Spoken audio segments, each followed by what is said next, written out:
오랜만입니다. 네. 총리는 아직도 내란이 진행 중이라고 생각하십니까? 내란의 진정한 종료는 내란의 모든 그 진상을 밝히고 책임자들을 처벌하는 것이 되어야 원칙적으로는 정리가 된다. 그 절차는 현재 법원에서 특검과 법원에서 진행 중이죠. 그렇습니다. 저는 내란이 진행 중인 것이 아니라 어떻게 보면 민주당 내 강경 세력들이 계속 내란 몰이로 심리적 내전을 조장하고 있다. 그래서 심리적 내전이 진행 중이라고 저는 판단합니다. 또 하나는 이재명 정부, 민주당 정권의 저는 독재화가 진행 중이다. 내란이 진행 중인 것이 아니라 대한민국이 일당 족제로 가는 중이라고 저는 판단합니다. 그 근거가 뭐냐? 내란 특별재판부, 총리도 동의하셨죠.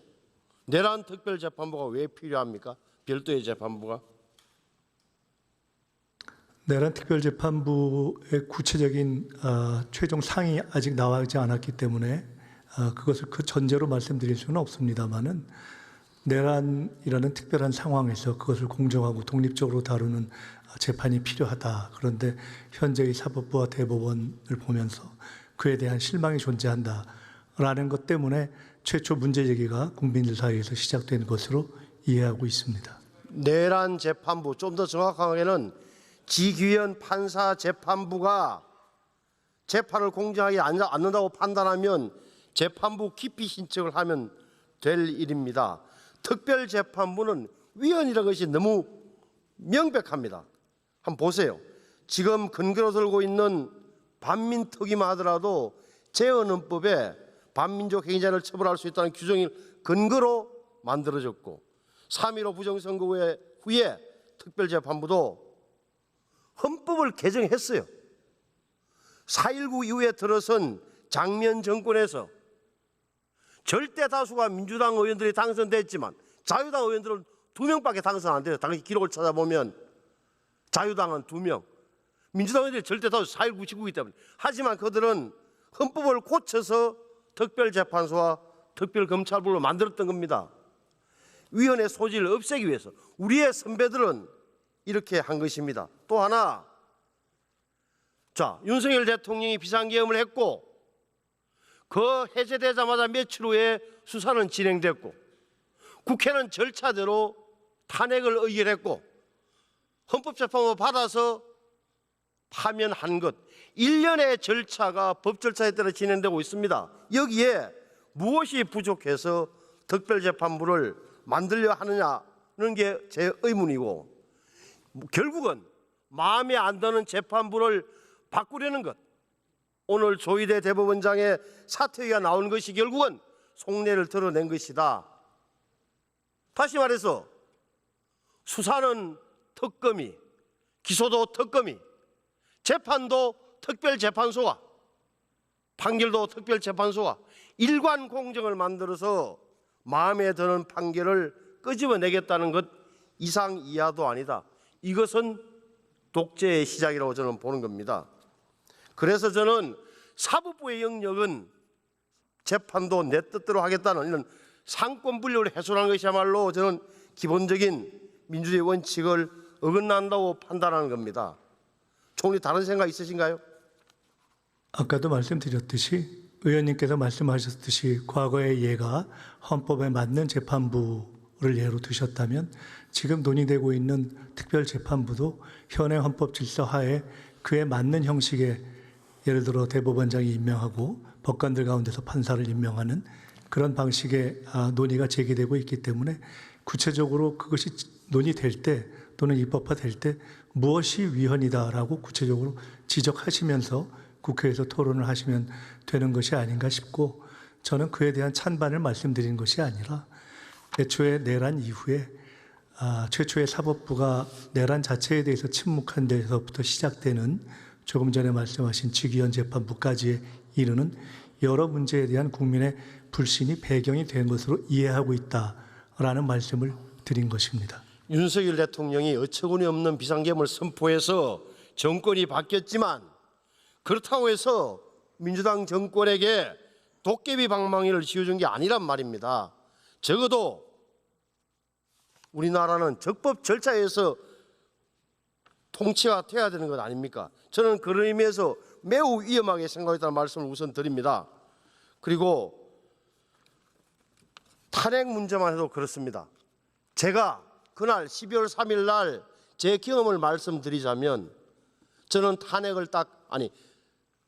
비상계엄을 2시간 겪었어요. 10시 반에 택시 타고 나와서 여기서 1시까지 있을 때 저에게는 2시간이었어요. 따라서 비상계엄은 판단하기에 따라서는 인명피해도 없었죠. 짧은 시간이었죠. 내란인지 아닌지에 대해서는 사실은 여러분 들어보세요. 내란인지 아닌지에 대해서는 형사재판의 결과를 봐야 되는 거예요. 이보세요. 들어보세요. 내란인지 아닌지에 대해서는 우리나라에 확립된 내란 판결 단 하나 있어요.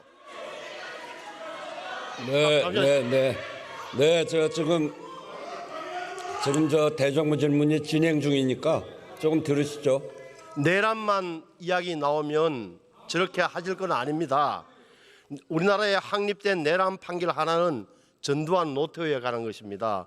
12.6 사건 이후 12.12에서 5.17, 5.18을 거쳐서 80년 9월 달에 전두환 집권까지 8개월에 걸친 장기적인 군권 장악, 권력 장악을 전체적으로 내란으로 판단했던 것이고 그 근거에는 폭력성, 광주 사태로 인한 200여 명의 사상자라는 그 중요한 요소가 있었다는 것만 말씀드리는 겁니다.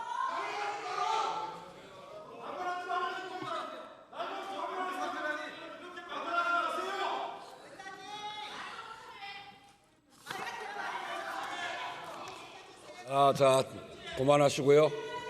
제가 말한 또 충분히 반론할 기회가 있으니까 질문을 들으시죠. 또 하나 이재명 대통령이 말하는 실용이 무엇인지 좀 묻고 싶습니다. 이재명 대통령 그동안 실용과 성공한 대통령이 되었다는 말씀을 여러 차례 했습니다. 이재명 대통령님의 인생 자체가 어떻게 보면 가난한 집안에서 태어나서 소년공을 거쳐서 대통령이 되기까지 저는 실용 그리고 유연함에 저는 길이었다고 믿는 사람입니다. 하지만 그런데 지금은 이재명 대통령이 말하는 실용이 뭔지 잘 모르겠습니다.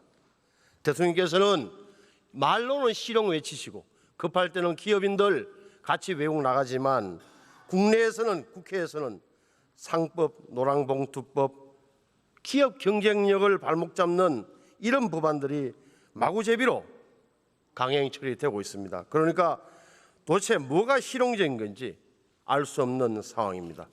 노란봉투법이 국회를 통과하자 로봇주가 폭증한 것 이런 게 다 그 여파 때문이 아닌가 싶습니다. 그래서는 총리께 여쭙는 겁니다. 적어도 이런 일련의 흐름은 장기적으로 여권 전체에게서는 안 좋다고 봅니다.